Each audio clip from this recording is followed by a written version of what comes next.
Janubiy Koreyadan hajga borishlikda afzallik tomonlarini men O'zbekiston bilan solishtirdim.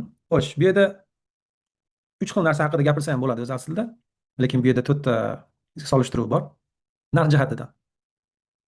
Hozir biz ommaga e'lon qilayotgan bahoyimiz $6,700. Bu ham taxminiy, albatta bu oshishi mumkin. Oshish mumkinligini sababi e, har bir narsa nusuk orqali olinadi. Ya'ni biletlarimizga doir. Vizamiz chiqdi, lekin biletni o'zimiz olsak bo'ladimi? Yo'q, buni aslo iloji yo'q. Buni ham nusuk orqali olish kerak. Hammasi bitta platformani ostida bo'ladigan protsedura.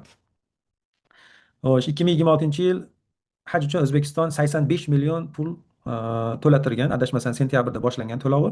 Chunki haj boshlanishidan 6 oy, 7 oy, ba'zida 8 oy oldin O'zbekiston to'latib oladi. Nusuk orqali qilinadigan, xarid qilinadigan paket taxminiy bahosini biz 6700 deb belgilaganmiz. Bundan o'zi ko'rinib turibdi ancha arzon. Bu narx ko'pincha standart xizmatda oladi.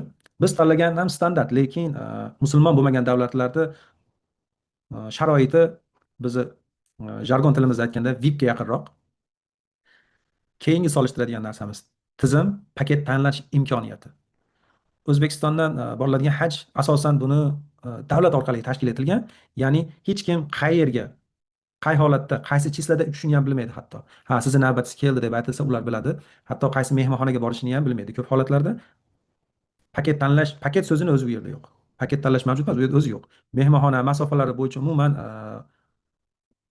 qanday desa bo'ladi, aniq ma'lumotga ega bo'lishni o'zi yo'q oddiy insonlar uchun.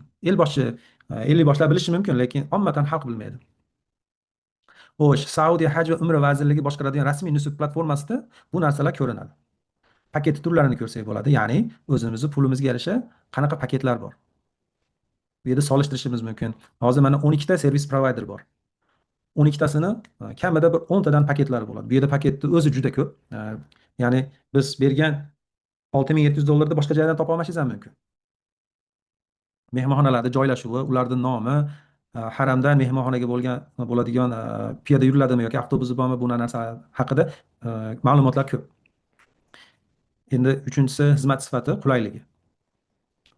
Asosan umumiy guruhda yurilgandan keyin umumiy guruhda ko'p narsani ilojsiz holatlar ham bo'lib qoladi. Ba'zi bir aytaylik, siz Makka shahriga yetib bordingiz, umra amalini bajardingiz, ehromdan chiqdingiz. Endi siz bir atrofga, aytaylik, mana Hiro g'ori joylashgan Al-Nur tog'iga bormoqchisiz. Siz o'zingizdan o'zingiz bu yerga bora olmaysiz, chunki guruh boshi bor, mas'ul insonlar bor. Qiyin masala. Lekin mana Nusuk paketlarida bunaqa VIP xizmatlar bor. Chunki gruppani o'zi kichkina bo'ladi. 10 ta, har bir gruppani kichkina mini gruppa deylik, 10 kishi.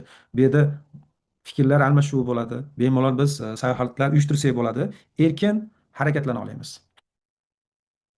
Xo'sh, mehmonxonalar ko'pincha uzoqroq joyda joylashgan bo'ladi. Nusukdagi asosan kerakli joy